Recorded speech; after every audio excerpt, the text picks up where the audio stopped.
In the year 1844, on the eve of the Jewish Revolution of 1848, Benjamin Disraeli, whose real name was Israel, and who was a damned, or baptized Jew, published his novel, Coningsby, in which occurs this ominous passage: "The world is governed by very different personages from what is imagined by those who are not behind the scenes."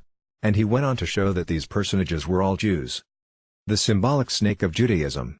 Protocol 3 opens with a reference to the symbolic snake of Judaism. In his epilogue to the 1905 edition of the Protocols, Niels gives the following interesting account of this symbol: according to the records of secret Jewish Zionism, Solomon and other Jewish learned men already, in 929 BC, thought out a scheme and theory for a peaceful conquest of the whole universe by Zion.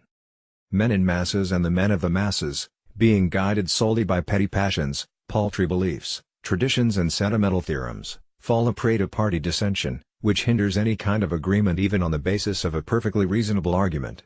Every resolution of a crowd depends upon a chance or packed majority, which, in its ignorance of political secrets, puts forth some ridiculous resolution that lays in the administration a seed of anarchy.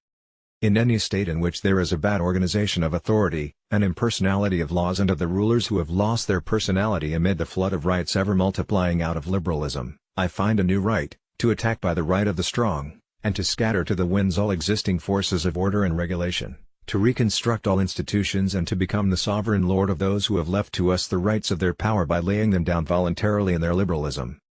Without an absolute despotism there can be no existence for civilization which is carried on not by the masses but by their guide, whosoever that person may be. The mob is savage, and displays its savagery at every opportunity. The moment the mob seizes freedom in its hands it quickly turns to anarchy, which in itself is the highest degree of savagery. Behold the alcoholic animals, bemused with drink, the right to an immoderate use of which comes along with freedom. In the number of these last I count also the so-called society ladies, voluntary followers of the others in corruption and luxury. Please like and share. Thanks for listening.